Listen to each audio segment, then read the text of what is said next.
Okay, let's talk about a little bit about Ashen versus Evil Dead Okay. and your Ruby. You always play strong, powerful women, and Not always. Not That's my always. dream. I love to play people also who are very weak, Yeah. but I don't get many chances. So I was wondering, what's the real Lucy Lawless? Do you feel a connection? I don't know. Do you feel you have something in common with your characters? When I do the characters, I take somebody else's words and I try to find parts of myself and parts of my story that are the rationale. I try to find the reason what makes me want to say these words. But none of the characters are me. They are only strands of me with the words of the writer, and then we make filo, and then we make all the other characters and all the lighting and the sound and the music and the scene, the design, makes a beautiful tapestry. But yeah, so I'm like weaving one part of it.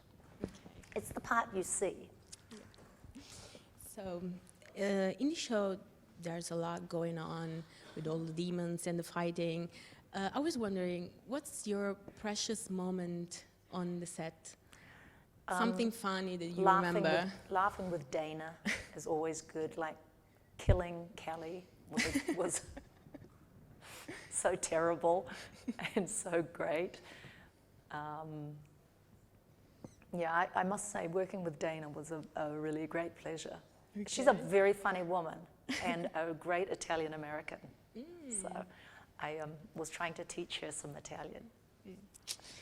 Let's talk about something a little off topic, because I know you played Sappho in a musical, Pleasure Dome. So I was wondering if you could tell us something about this experience on stage. So I played Sappho in a musical called Welcome to the Pleasure Dome, and she is an aging nightclub diva who is gay. And just when she is about to lose her health, her beauty, her job, she finds love. And it's with the young and beautiful daughter of a character who's a little bit like Mr. Trump. So she comes in and seduces Ivanka Trump, basically. That's interesting.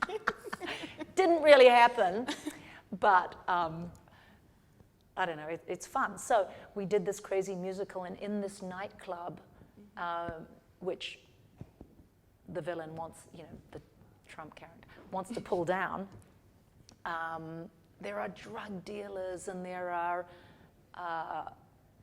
cross-dressers, and everybody's very glamorous and beautiful, but it's wild as well. And it's set in 1984 New York.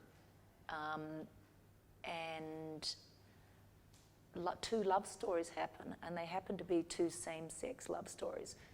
And the audience, the most amazing thing is that the audience didn't even care about that, because they liked the individuals, the characters, and they loved the music. So in a way, the fact that the characters are in same-sex relationships, it meant nothing. It didn't stop. There was no judgment about that. And and it was just a great night out for all. So I think if we made it a little bit easier for some gay young person's parents to accept them coming out, then I think we did a good thing. And it's just fun, just pure entertainment. I would love to All see the great music from Frankie Goes to Hollywood, obviously. Wow. We had some Bruce Springsteen. I sang I'm on Fire to the ingenue. It's amazing. It was really great, sexy, wild fun. Being queer